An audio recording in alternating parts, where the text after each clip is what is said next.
Jai Shri Ram. Today I am going to read out extracts from a book by name Sankara Digvijaya, the traditional life of Adi Shankaracharya, written by Madhava Vidyaranya, published by Ramakrishna Math. You can buy a copy. You can read later if you are interested.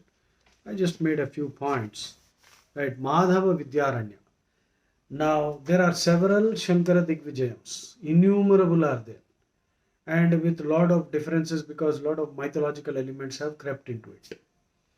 This one published by Advaita Sri Ramakrishna Math, Madras, translated by Swami Tapasyananda, originally written by Madhava Vidyaranya. Now, Madhava Vidyaranya is the same person who inspired Harihara Raya, Bukkaraya to establish the Vijayanagara Empire. So, his guru was Vidyatirtha, and he wrote this biography of Adi Shankaracharya. Now we will look at a few points. And like I already told you, there are so many Shankara Digvijayams which all differ. So Madhava Vidyaranya, I believe, in this book, Swami Tapasyananda writes that Madhava Vidyaranya or Madhvacharya, he performed a lot of austerities in the temple of Devi Bhuvaneshwari at Hampi. And the Devi appeared to him and told him that in this life you are not destined to be rich, but you will make others rich. So Madhava Vidyaranya or Madhvacharya inspired Harihara I and his brother Bukka, Harihara Raya, Bukkaraya, who began the founding of the Vijayanagara Empire. He became the head of the Sringeri Math for a few years, and in the meanwhile he wrote the biography of Adi Shankaracharya. Okay. Now, the next thing we are discussing is the date of Adi Shankaracharya. Now, Swami Tapasyananda says, other than the date of 326 BC, which is the arrival of this Alexander the wretched dastard, D-A-S-T-A-R-D, dastardly psychopath. D-A-S-T-A-R-D, dastard means a very vile, mean person who exploits people who are weaker than him and very cowardly kind of a person. Psychopath. Alexander was a psychopath. He was a drunkard, he was a bisexual, he razed entire cities down, he tried to destroy Zoroastrianism by burning their libraries. And we were told he is great. He got defeated at the borders of India at the hands of Porus. He ran away.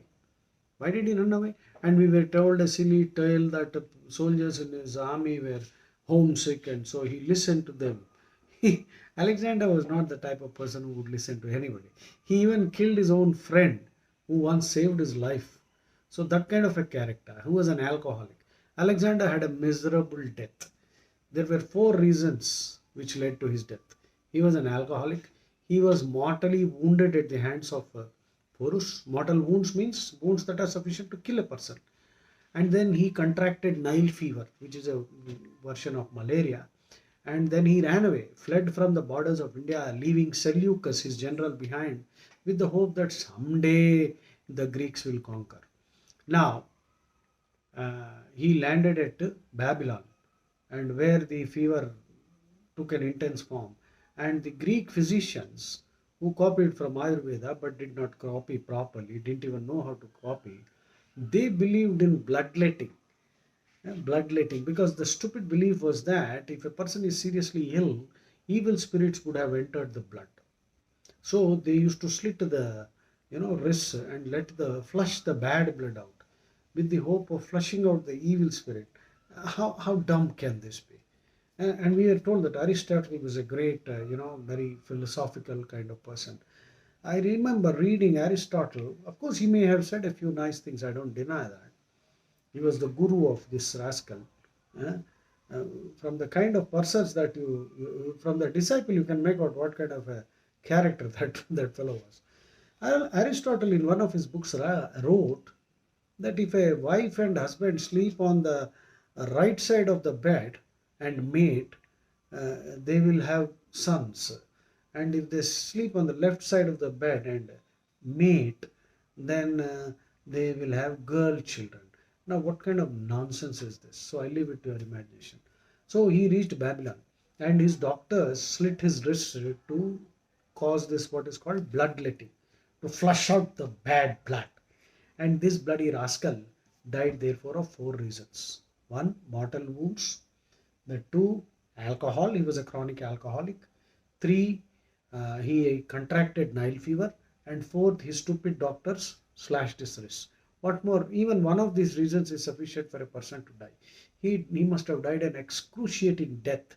He was buried in Babylon. So Tapasyananda incidentally says, other than 326 BC arrival of this rascal Alexander, every other date in Indian history is distorted. Thanks to our stupid communist left-leaning historians. I don't want to name those rascals now in this. So they have distorted everything. So the point, I traveled extensively in India, and I went to Kanchi, Dwarka, all these places, Badri, Kedar. So, except Dwarka I have to yet to go. So anyway, Puri I go on. So I went to Kanchi, Kamakoti several times. There I was told by many senior people that Adi Shankaracharya's date is actually 500 BC, 509 BC, some people say.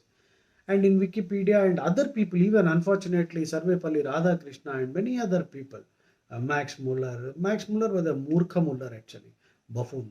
This rascal had a simple agenda to destroy, uproot our culture and make Hindus hate themselves to such an extent that they will convert. And then India can be, conveniently ruled by the British. So Max Muller wrote letters, and in fact, it is believed he spoke to this effect in a parliament or some other. Anyway, so his letters are there. So don't be under the impression that Max Muller was he was a rascal. He was not any great historian, an Indologist. My foot, he had no knowledge of Sanskrit. Dr. Ambedkar himself confessed that he is not a scholar of Sanskrit. He depended on the translations written by these people. And those people had an agenda. So you see, unless you are a master of a certain language, how can you claim to know what the book actually means when some other fellow has actually distorted it? This is the sad situation. Now, so the truth here is Adi Shankaracharya, that is why the word Adi is attached. 500 BC, 509 BC, and perhaps 477 BC, because Adi Shankaracharya lived only for 32 years. Okay. Now, Wikipedia is saying 700 AD. Sarvepalli Radhakrishna and other scholars are accepting 700 AD, which is ridiculous. Okay. Now there are records in all these mathas. They have enough records to prove that Adi Shankaracharya was born in 500 BC in Kaladi in Kerala. Okay, and the other Shankaracharya who defeated Buddhists, and Buddhists reconverted back to Sanatana Dharma. That was Abhinava Shankara. Even Adi Shankaracharya, during his time also, Buddha I think was 500 BC. So almost like a contemporary, but we don't have any evidence of interaction between these two personalities. So Tathagata was one of the titles of Buddha. So Tathagata was also defeated.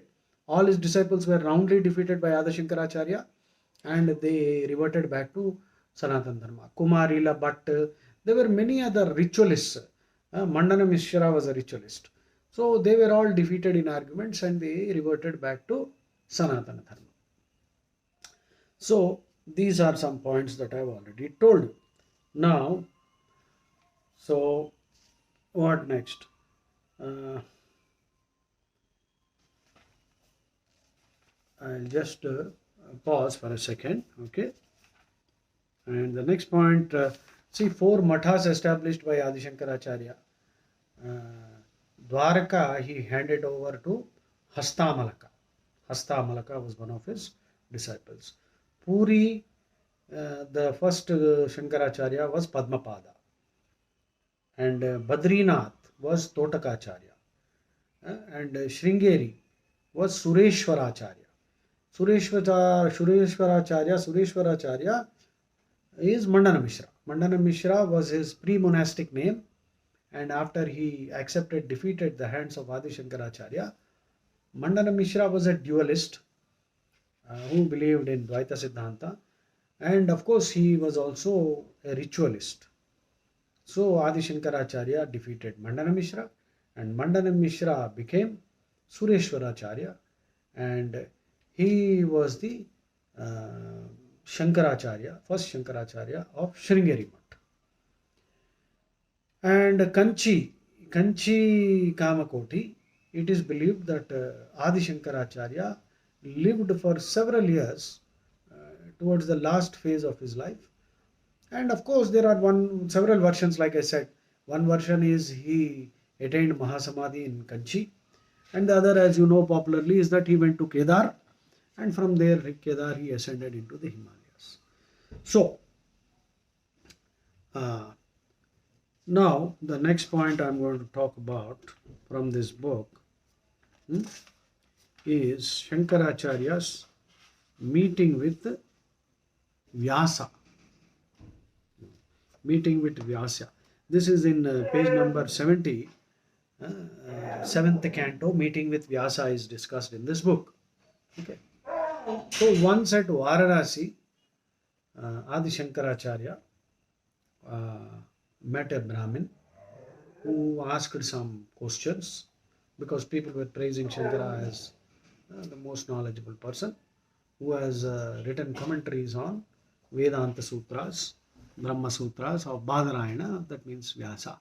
So Vyasa appeared in the guise of a Brahmin, and he posed several questions to which Adi Shankara could answer, and Vyasa praised him, and I believe Padmapada intuited that this Brahmin is none other than Vedavyasa.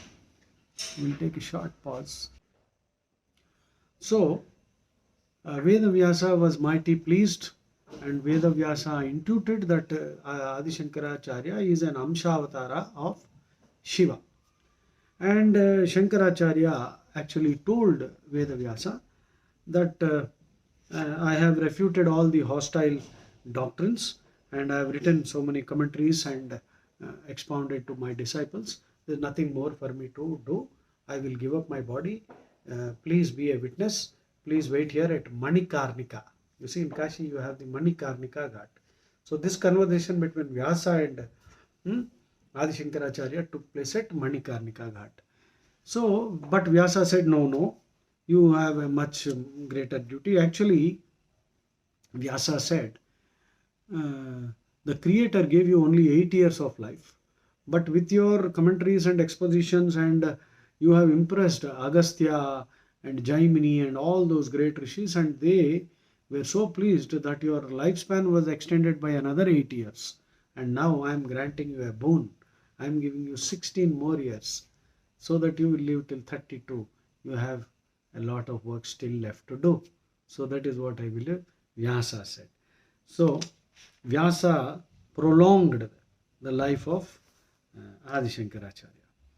And then of course Adi Shankaracharya went on to Prayaga, and there he met Kumarila Bhatt, who was a Sanatani, who is a very interesting personality, who was actually, when Adi Shankaracharya went to meet Kumarila Bhatt, because Kumarila Bhatt was known as a great teacher, great scholar, and who was a Vedantic scholar, but he was again a ritualist. So Kumarila Bhatt, he wanted to learn Buddhism, and he became a disciple under a Buddhist teacher. And after mastering Buddhism, he defeated his own teacher in a Shastrat, and the teacher became a Sanatani. But Kumarila Bhatt felt that he has committed a grave papam because he has insulted his own teacher. Therefore, he decided that he will give up his body. And as an expiation, he was He entered a fire made of paddy husk and all that. Only his head was visible and everything up till here it was paddy husk. He was a great yogi and he was giving up. At that moment of time when he was in the final phase of giving up his body, Adi Shankaracharya met Kumarila. And of course, uh, Kumarila Bhatt was, he blessed Adi Shankara, and Kumarila Bhatt told Adi Shankara, I learned philosophy from the Buddhists and afterwards managed to destroy them in their own, at their own game, and all the shallow theories of Buddhists. And but I had committed the sin of insulting and defeating my own teacher. That's why I'm undertaking this expiation. But now that I have seen you, this expiation is unnecessary. This is superfluous. If only you had come a little earlier, I would not have had to undertake this expiation. That's what Kumarila Bhatt said. See, such great people. So, Adi Shankaracharya intuited that Kumarila Bhatt was none other than Skanda, Skanda, that is Kartikeya, Muruga, reborn, to for the sake of wiping out, eradication of Buddhism. Because Buddhism, you see, now you would want to know, because many Buddhists will be angry with me. You should not be angry with me. You should read the Shankara Digvijaya and then try to understand why Buddha's theory is so shallow. I'll tell you quickly why Buddha's theory is shallow. Buddha says Jivatma does not exist. Buddha is basically Nastic, atheistic. There is no Jivatma, no soul. Now, soul is a Christian term. Soul is a very irrational, silly Christian term, because in Christianity and Islam they believe that soul exists only in humans, and animals are for our use. So you can kill them, you can do anything with them, so there's nothing to worry. But no, Hinduism, we don't say so. Bhagavad Gita, Vedas clearly say you can be born as a pig and an animal or a tree. So Jivatma exists in everything. Everything is holy. There is no discrimination, no caste. Unfortunately, many foolish people still believe there is caste in Hinduism, because many rascals have propagated this idea. So there is no caste. We have Jati, Kulam, Gotram, we have Varna. So all these are scientific. I have discussed that in other videos. So Buddha said that there is no Jivatma and there is no Paramatma, but reincarnation is there. Ask any Buddhist how. What will reincarnate? If there is no Jivatma, what will reincarnate? And then Buddha also made one more, I don't know what to call it. I can use many because my vocabulary is good, but I don't want to offend somebody. So it sounds very funny. So Buddha's first rule was you must live by begging. Well, perhaps that will help you lower your conceit about yourself.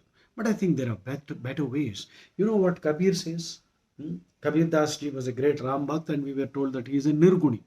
So Kabir says, मांगन मरण समान है, मत कोई मांगो भीख, मांगने से मरना भला, ये सतगुरु की सीख.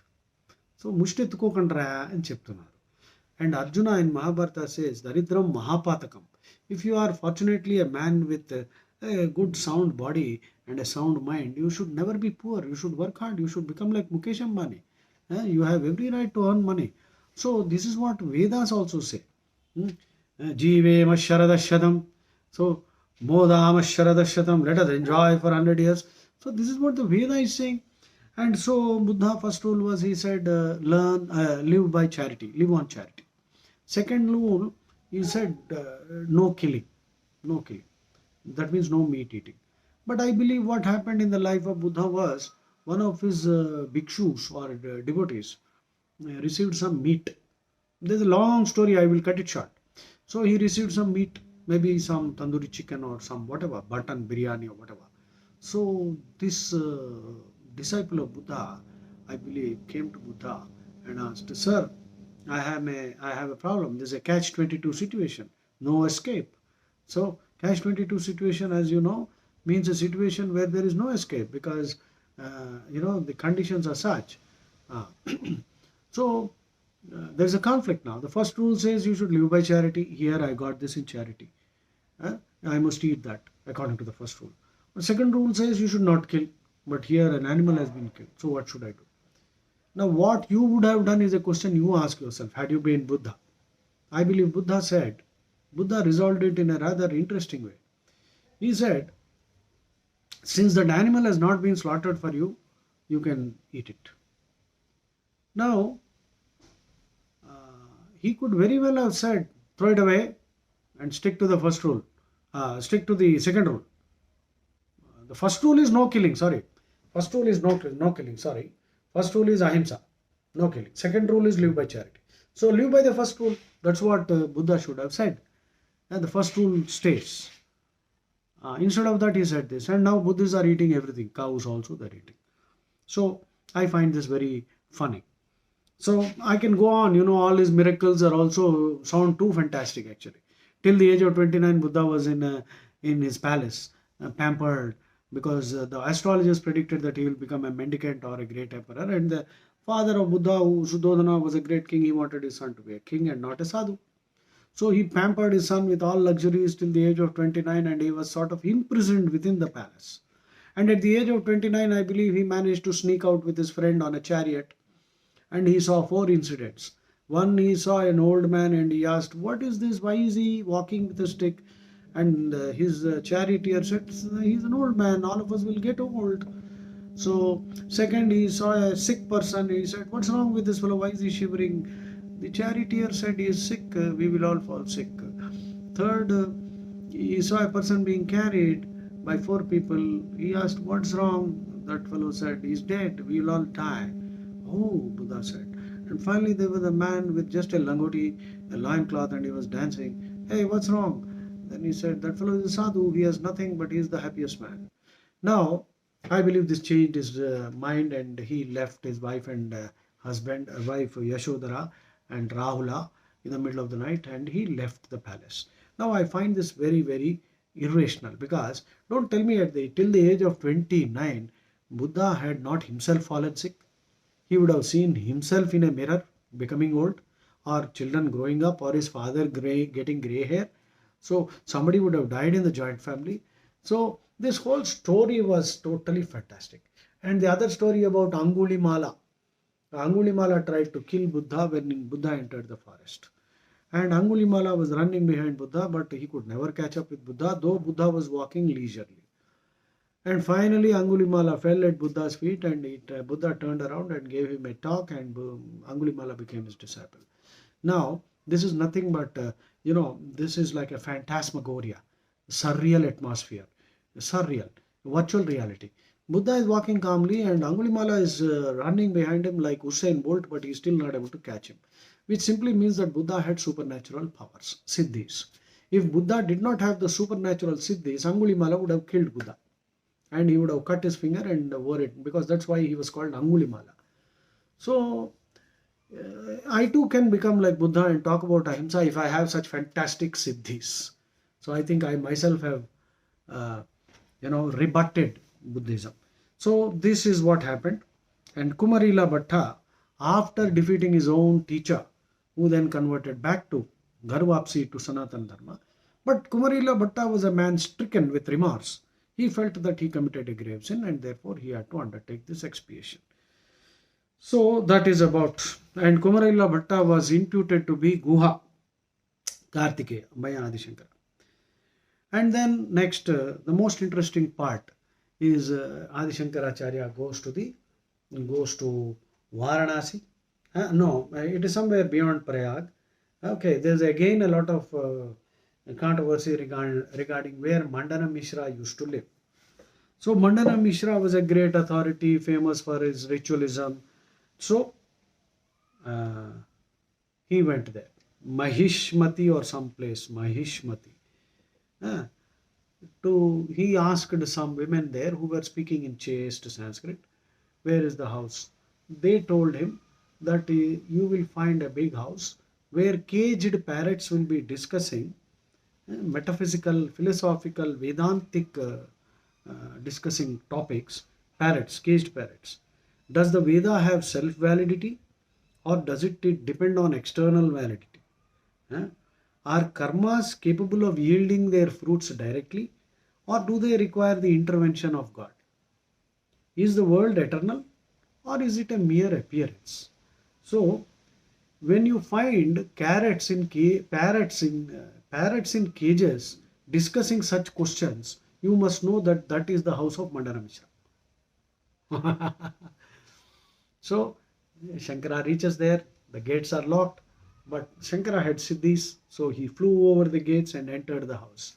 There, I believe Mandana Mishra was honoring Vedavyasa and Jaimini Rishi, Jaimini Sutras, uh, Purva Mimamsa, ritualism. So, uh, Mandana Mishra suddenly noticed this intruder, Adi Shankara. There was a exchange of uh, barbs that I don't want to go into now. So, after all the barbs was over, Vedavyasa told Mandana Mishra, it is unbecoming of you to talk like this to a young sannyasi. So Mandana Mishra calmed down, and Mandana Mishra offered Bhiksha. So Bhiksha, that means because Shankaracharya is a sannyasi. Shankaracharya said, I don't want any normal ordinary Bhiksha, I have come for Vada Bhiksha. Vada Bhiksha. I want to challenge you to a Shastra. And the wager is, if you are defeated, you should become a sannyasi and join me. Become my disciple. If I am defeated, I will become your disciple. So, you know the rest of the story. Mandana Mishra agreed, okay, tomorrow we will have this debate. And he requested both Vyasa and Jaimini to be the umpires. But they said, no, we have other things to do. Your wife Bharati, she is most suited, because Bharati is actually an incarnation of Saraswati. By a curse of Durvasa Rishi, she had been born as this lady, Bharati. Okay. Now, so Ubhaya Bharati, the wife of Mandana Mishra, who is actually an Amsha Avatara of Saraswati Devi, or in fact Saraswati Devi herself, who under a curse of Durvasa Rishi, Durvasa is an Amsha Avatara of Shiva, she came down. So she declared Shankaracharya the winner. Of course, it was a very lengthy debate. I don't want to go too deep into that. Yeah?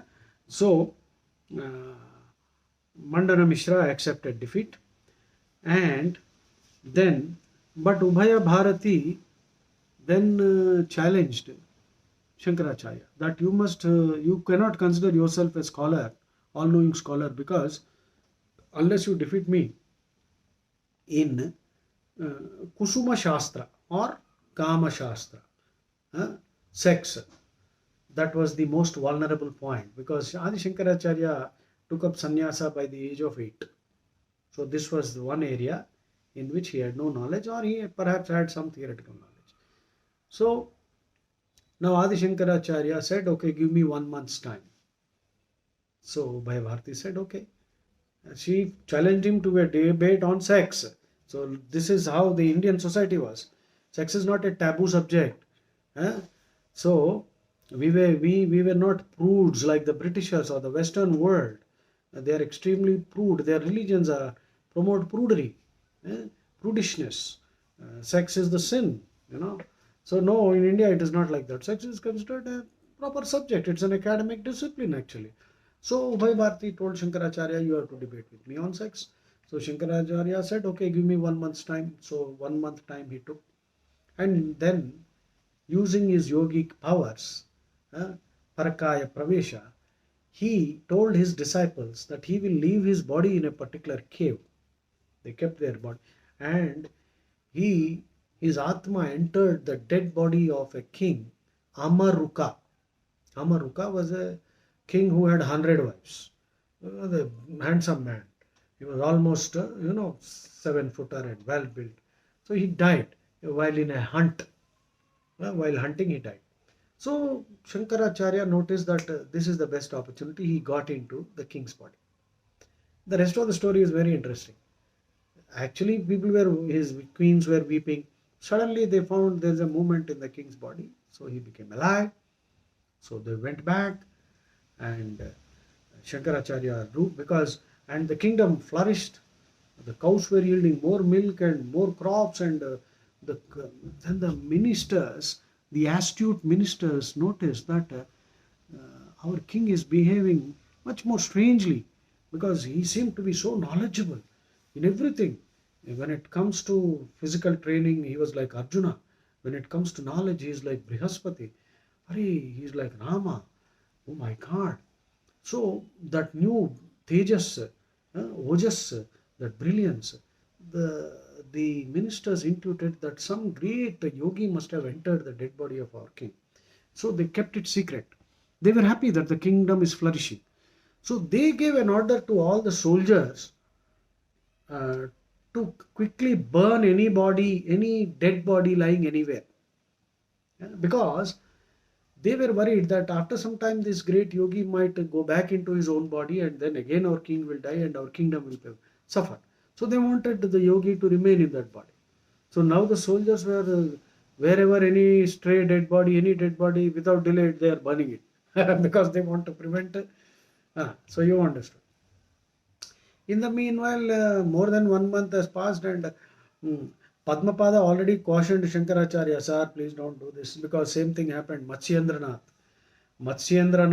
the guru of Gorakshanath, Nath Parampara, once, in order to acquire knowledge, he entered the body of a king, and he was so lost in the pleasures of the sense that Gorakshanath, his disciple, had to enter the palace as a singer and a dancer, and somehow he managed to free his guru Matsyendranath uh, from the clutches of sense pleasures.